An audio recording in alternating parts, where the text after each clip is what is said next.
Today I'm going to show you how to create a transparent PNG using PowerPoint in a quick and easy way. This is a super useful trick if you want to remove a background from an image and save it as a clean PNG for thumbnails, presentations, product mockups, logos, or social media graphics. And the best part is you can do it right inside PowerPoint without needing any extra software. If this tutorial helps, please take a second to hit the like button and subscribe for more simple software tutorials just like this.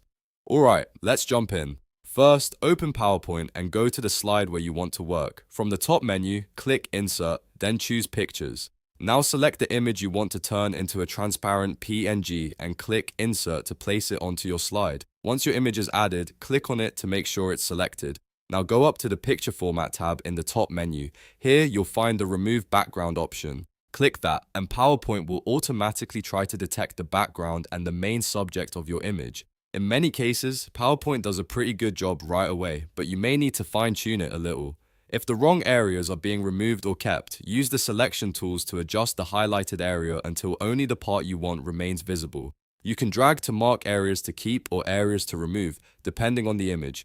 Take your time here, because this step is what helps you get a clean, transparent result. Once the preview looks correct and the background is removed properly, click Keep Changes to apply it. At this point, your image should now appear without its original background inside PowerPoint. The final step is to save it as a PNG file. Right-click the image and choose Save as Picture. When the Save window opens, select PNG as the file format. PNG is important because it supports transparency, which is what allows the background to stay removed. Choose the folder where you want to save the file, give it a name, and then click Save. And just like that, you've created a transparent PNG using PowerPoint. This is a really handy method when you need a quick, transparent image without using Photoshop or any advanced editing tools. If you found this video helpful, don't forget to like, subscribe, and turn on notifications so you never miss the next tutorial. Thanks for watching, and I'll see you in the next one.